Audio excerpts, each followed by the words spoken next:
NHS Eastern and Coastal Kent is the leader of the local NHS, and our purpose is to reduce health inequalities and also to improve the health outcomes for the population that we serve.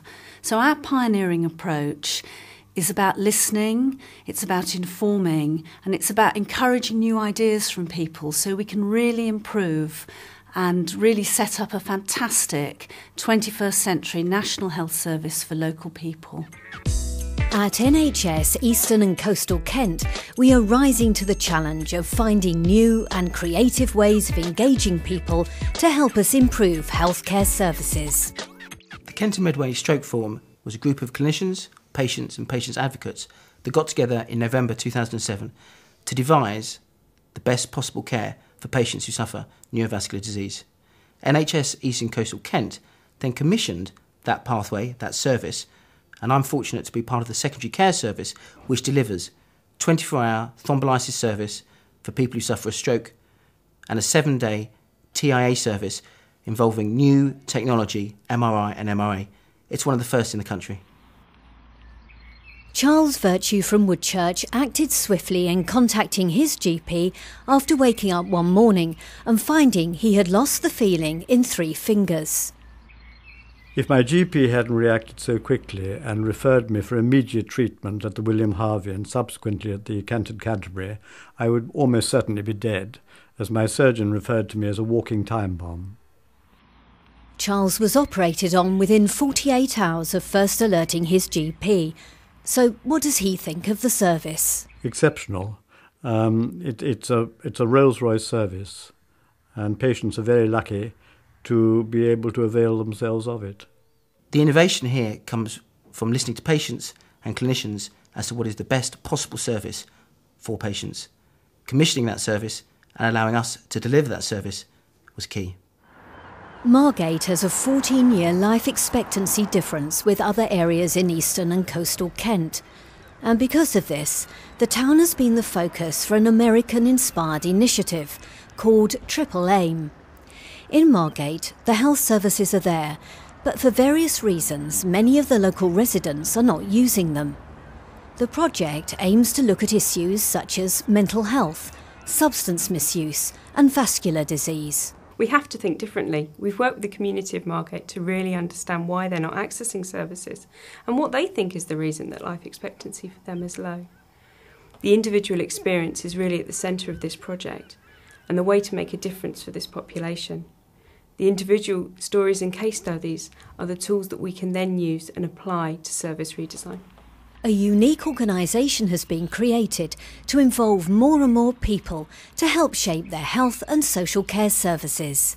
It is called LINKS, which stands for Local Involvement Network.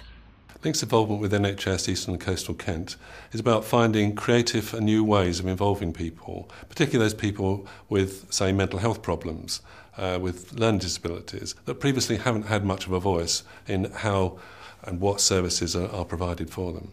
We very much welcome this partnership as it provides a real opportunity for people to influence health services in Eastern Coastal Kent.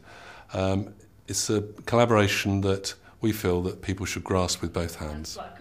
In addition to involving people via links, another hands-on initiative is being pursued, which will put the public back in the driving seat to help shape future health services. Lorraine de Norris has key areas she wants to address. There are 3 things we need to do. Firstly, we need to listen to members of the public more effectively. Secondly, we need to really absorb what they tell us. And thirdly, we need to act on that information. One of the things we're doing in order to deliver that is to set up a citizens panel made up of patients and the public to give them a real opportunity to challenge our plans and priorities. I'm really excited about that initiative because it really brings patients and the public into the centre of what we do. Sheila Rodmell and Daphne Jones are residents of Elvington, a rural ex-mining village near Dover. Primary care services have not been delivered in the village since 2005. Local people work with NHS Eastern and Coastal Kent to develop a new service, which is now being implemented. I've been involved from day one when they were holding meetings in the hall to get people's views on what was going to happen, and I've also done the leaflet drops out around all the houses in the village to try and get people interested.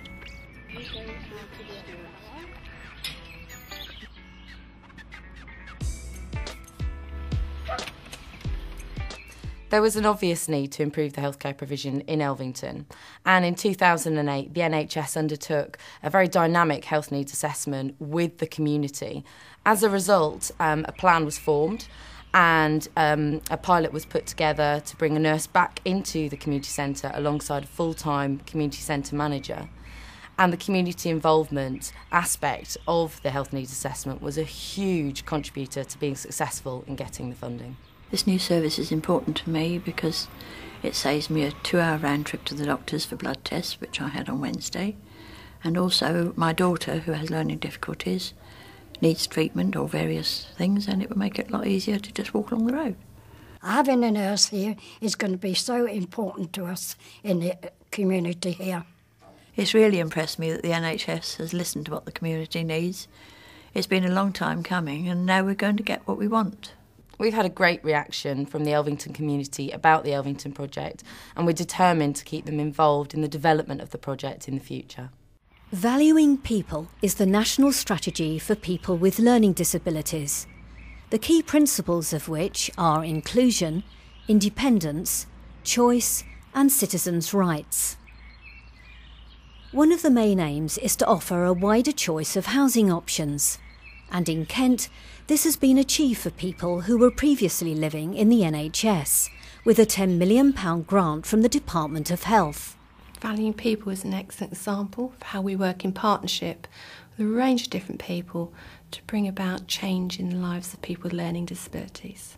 One level we work with the individual, their families and advocates around their own individual plans. Another level we're working across the county with Kent County Council, housing and support providers to put those plans into action and provide the homes and the support that people require so they can have real choice over where they live, with whom they live and how they live their lives. An example of how this has all come together are the Alfred Delacourt flats in Birchington. And one person who's been able to move into those is Wesley. Now, Wesley has lived for many years of his life in NHS institutions, and now he has his own flat with his own support, and that's making such a difference to his life. The main benefits for Wesley to be living here is that his day is his own now. Therefore, Wesley is able to be out accessing every activity that he chooses, indoors and out socially. Other housing developments like this are happening across the county, which will improve the lives of many other people with learning disabilities as well. I'm proud of the progress that we've made so far together and think that this is the start of a really exciting journey. For information on any of these projects or to find out more about us, please email the communications team, communications@eastcoastkent.nhs.uk.